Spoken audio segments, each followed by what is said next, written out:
Hey, everybody. This is Coach Betsy here, the founder of Think, Eat, Win. And I'm here today. I wanted to introduce you to Denise. Denise is one of my most successful clients, and she's lost over 30 pounds in the Think, Eat, Win system and just really feels like this has changed her life in so many ways. So I really wanted to let her share her story. And so, Denise, thank you so much for being here. If you would just take a second and tell us, who you are, where you're from, and a little bit about you. Sure. Thank you for having me. Yeah. My name is Denise. I'm 52 years old this year. I'm from New Jersey, and I've struggled with my weight the majority of my adult life. So it's definitely been a challenge. It's been something that's like the bane of my existence. Hmm. So I was eager to try and find something because I knew, even though it was the food that gave me the weight issue, it wasn't about the food. I didn't always know that. It kind of came to me a little bit later on, I would say within the last maybe 10 years or so. I just didn't know how to identify it or how to like change what was going on. So I was Okay. kind of stuck. Okay. So tell me, like, what were you struggling with, like, as far as like eating or weight loss, like before you started to work with me? Tell me what that looked like for you. So I definitely was stuck in a lot of like automatic patterns. I knew that a lot of the things I was doing was subconscious and automatic. And it was almost like there were times there was awareness, like after the fact, that I was like, ooh, I should have done that differently. And like in the moment, it's just an automatic like behavior. So a lot of what I struggled with predominantly was feeling like powerless to change. And I don't know if that's because I spent years in this cycle, but I felt like there was an invisible wall holding me back, even though logically I knew that people lose weight all the time and it's possible, it's doable. But for whatever reason, I felt stuck. Like I just couldn't move forward. I couldn't figure out how to get it done. Okay. And how was this like stuck, this powerlessness affecting your life and this inability to change those automatic habits? I was depressed. I mean, I think people go through depression. It doesn't have to be this clinical diagnosis, but I feel like I was depressed. I was just feeling very like down on myself. It starts to affect, your whole outlook on life. It really does start to affect other areas where you're just feeling like like you're in this spiral that you just can't get out of, and it just touches everything around you. Mm, yeah. And how long were you kind of in that position? Well, I'd say for the better part of like 25 years or more. Wow. It's a long Yeah. time. That's a long time, and I really appreciate you sharing that because I think that so many people get stuck in a place where they feel powerless, and so it just perpetuates the behaviors that keep them stuck. And Mhm, so, I'm always preaching to people, like, if we can work on your thoughts and your feelings and get you out of feeling powerless, mhm. that's when everything's gonna actually just be so much smoother sailing when it comes to weight loss. And so the it really is more than the food, like you Yeah, mentioned. Yeah. and honestly, like, being an emotional eater, that's what I've identified myself as, meaning, like, if I'm bored, if I'm sad, if I'm annoyed, sometimes those emotions aren't even, like, readily available at the surface. It's just what's going on underneath. It's driving the behavior, and so it's, like, again, a vicious cycle.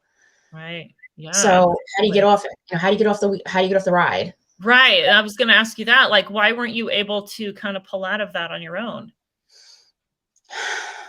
Well, anxiety was a lot of it. So when change came into play, there was a lot of anxiety that came in because I was very comfortable in, even though it's like it's twisted, right? The human condition, but it's like even though it's not bringing me anything but like misery, right? The way that I'm living, there's a comfort in that. So it was almost like every time I would try to make a change that was good for me or something that I was stepping outside of the norm, it would bring tremendous anxiety. And then it would just feel icky. And then I was like, okay, this has to be wrong because I must be doing something wrong because why does it feel this way? And then that was the other stopping point for me.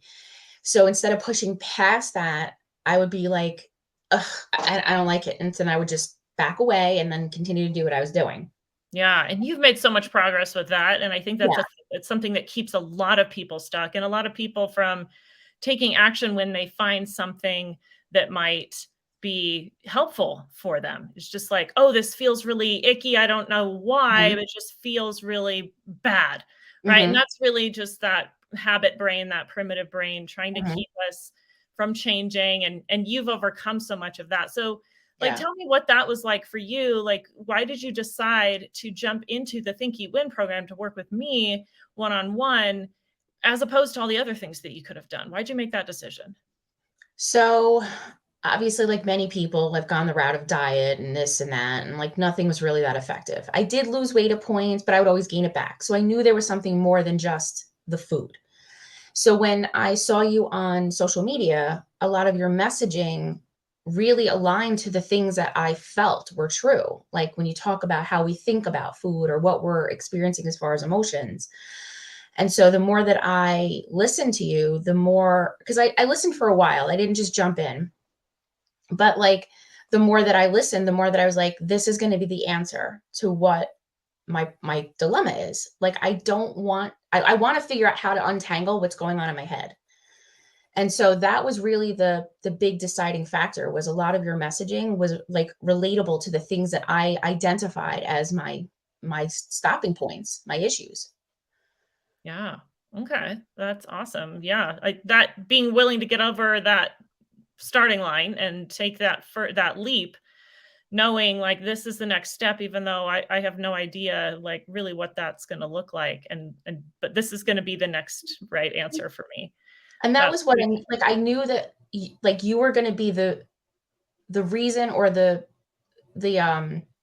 answer to the questions that I had. Like how do I do this? How do I, figure out my thoughts? How do I change my behaviors? I couldn't do it by myself.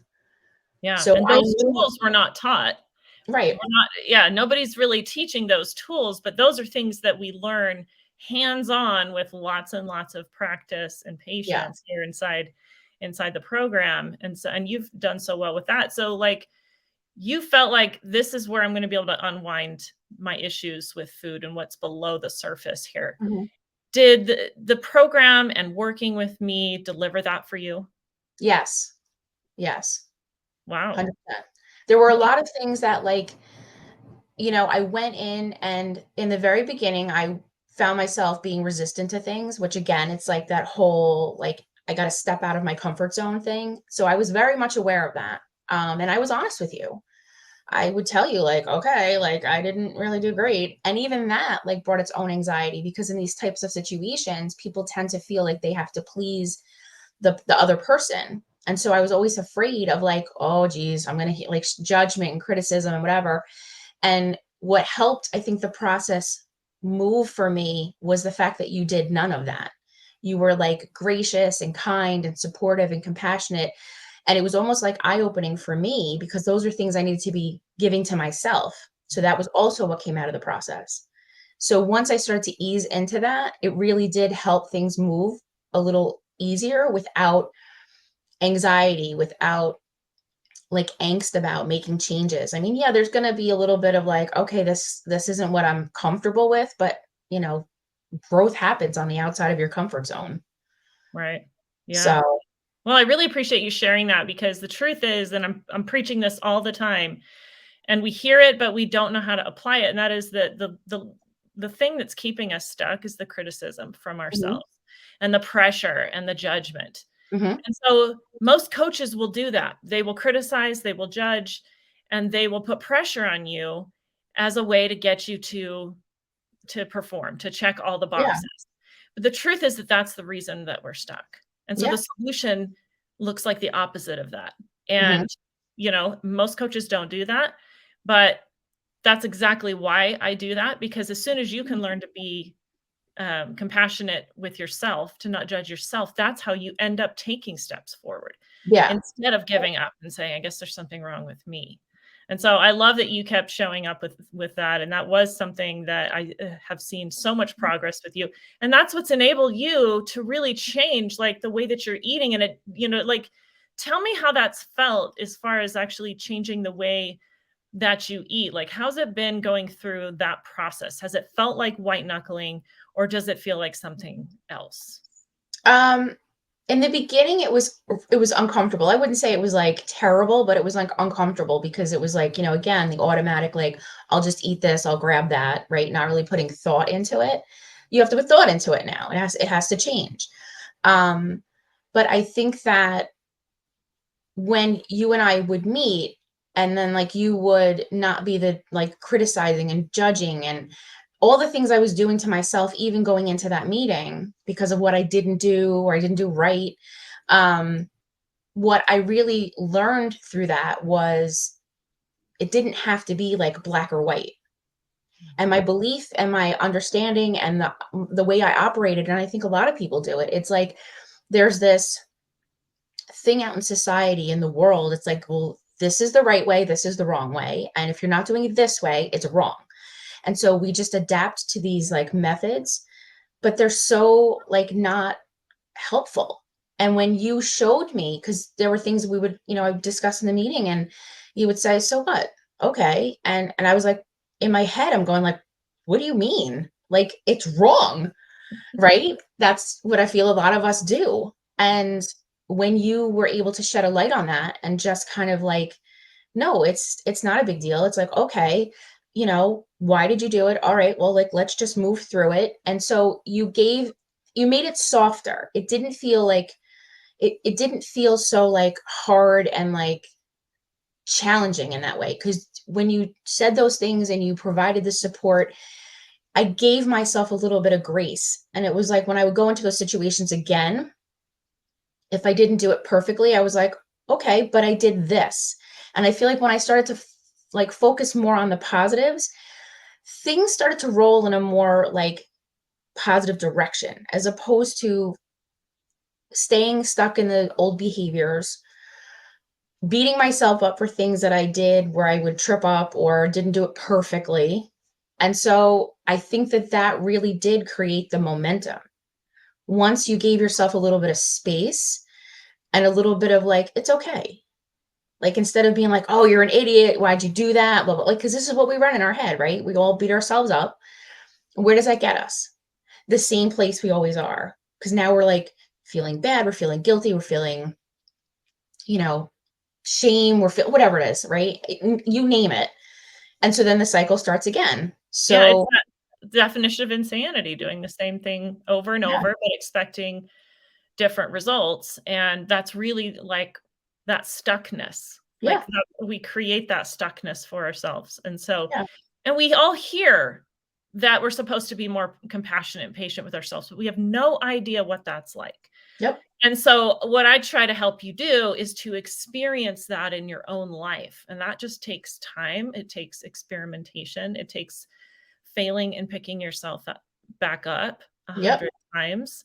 And so, like, I'm always talking about that, but it's tricky to actually do that on your own. So what would you say to somebody who's, kind of trying to do this on their own, but they really just feel stuck? What would you say to someone like that? Well, one of the big things that I took away from working with you, which I thought was really important, um, speaks to again where like there's this unspoken rule about like what's right and what's wrong.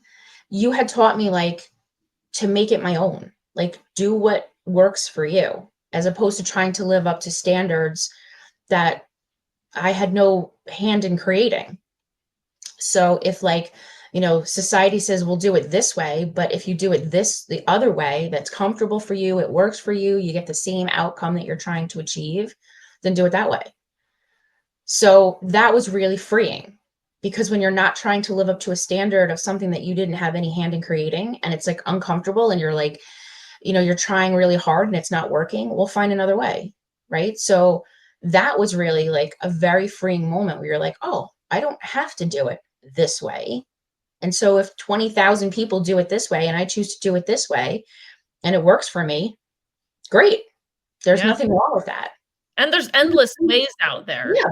to do it, which can feel completely overwhelming, and that's another thing I think that Yeah. kinda keeps us stuck, but that's that's a story for another day. Yeah. So, how does it feel, or well, let me ask you this, like, what else outside of weight loss has changed for you through learning these tools, through being in the program? that was another thing going into the program. I knew it was going to correlate to much more than just my weight. I knew that my life, the direction of my life, the way that I viewed life, perspectives, would change as well. So I just think I feel a little bit more confident, a little bit more authentic, um, a little less judgy at a lot of things. I think that it just made me realize everything doesn't have to fit into a box. The box of these beliefs and this box of, it has to be done this way or that way. And like once you start to give yourself like a little bit of freedom and like step out of that box, like everything sort of changes. Mm, wow. Okay. So how does it feel not only to have lost the 30 pounds that you've lost so far, but to have that confidence and have everything in your life feel easier? Like, how does it feel to have been able to accomplish that and have that shift? Empowering. You're not, I mean, I'm not feeling like I'm stuck. I'm not feeling like I don't have control. I'm not feeling like lost. I mean, there's days, of course, like everybody gets where you're just not, on point, but like that's being human. So I feel like when you start to really have a broader understanding of things and like learn new tools that you didn't know before that you can apply in various situations, things get easier and your life gets bigger Mm, because you're that's not holding yourself to this small place that's not working for you. yeah. Oh, that's all so awesome. So this is maybe a kind of a crazy question, a weird thing to think about, but like, let's if you hadn't enrolled in the program and worked with me and learned all of this, like, where do you think you'd be right now? Like, what would be happening instead? The same thing that happened for the last 25 plus years. Nothing. I'd still be eating terribly. I'd still be feeling bad. I'd still be struggling to get out of this space.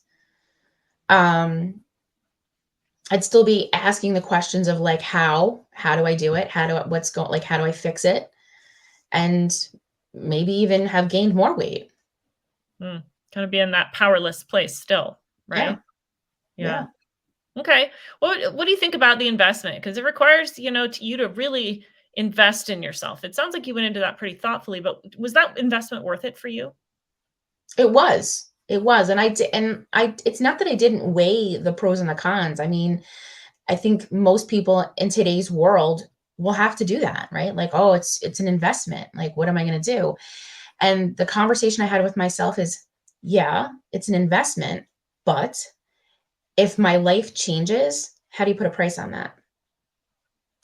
Yeah. So I thought, like, I'm never going to know. I mean, I felt confident enough going into it to make the investment. So it wasn't like I was haphazardly deciding. I had enough information that I felt confident making that decision.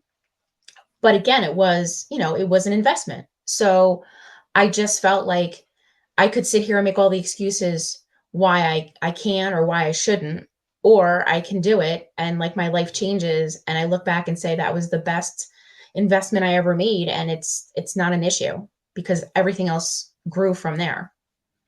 Yeah. Well, I really appreciate that. And I definitely think that level of commitment for you and going all in is one of the reasons that you've been so successful and had Yeah. such a transformation. So, like, Yeah. what would you say to somebody who's just like, oh, no, I've done like every program out there. There's just another thing I'm going to fail. This is just like everything else. Like, what would you say to somebody who's on the fence with this program?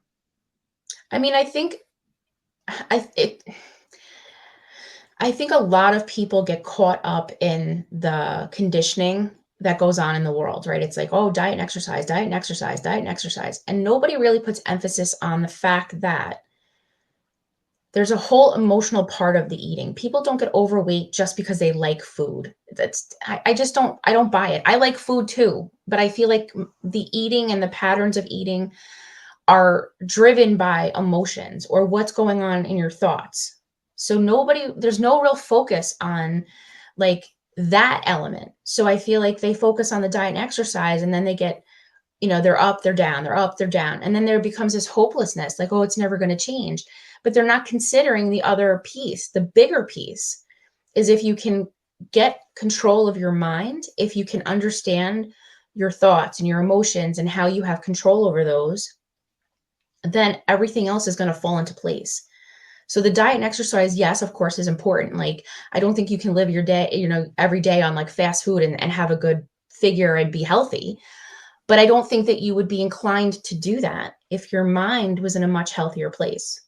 Mm, yeah. So has this given you those tools to Yeah. control your thoughts and emotions, that missing piece that you say is kind of void out there in the world? Yeah. And, I'll be honest, this has been a way of life for me for a very long time. So I don't have delusions of like, I'm going to, shut my eyes one night and wake up the next day and suddenly I'm transformed. I mean, it's literally an undoing, right? You have to create Yeah. new ways of thinking, and your brain is going to default to certain patterns like subconsciously. So you have to catch yourself. So I'm honest in saying, like, am I perfect? Am I cured? Like, is everything? No, it's a work in progress, but I believe it always will be. And as long as you have that awareness and you're working the things that you can do, and the days that you don't, well, it's a day. It's a day here, it's a day there. It's not the end of the world. Just pick up and move on. Like, and I think that's where people get stuck in the trap too. So if you can at least look at things objectively and just be like, okay, well, one day didn't get me here. So one day isn't going to like destroy everything I've done. You know what I mean? Right. Yeah, such a good perspective. I love that. Yeah. Well, Denise, I so appreciate you coming and sharing your perspective, your story. I think a lot of people are really going to benefit from kind of seeing where you've been and then seeing the calm and confident woman that they're looking at right now. And Thank you. so, I hope so. I hope so. I hope it yeah, helps a lot of people. absolutely. Yeah, absolutely. So, before we wrap up, is there anything else that you want to add? The only thing I will say is that, people come into your life for a reason. And I believe that like you and I were brought together for a reason, because you were pivotal in a lot of growth for me. And if people are looking to elevate their life, I feel like you're a great person for them to work with, because you did elevate my life. Oh, I so appreciate that. It's been such a joy to work with you and to be a part of that journey for you. So I think you're amazing. Thank you so much again, and we will talk really soon. Thanks, Okay. Denise. Okay, bye. Bye.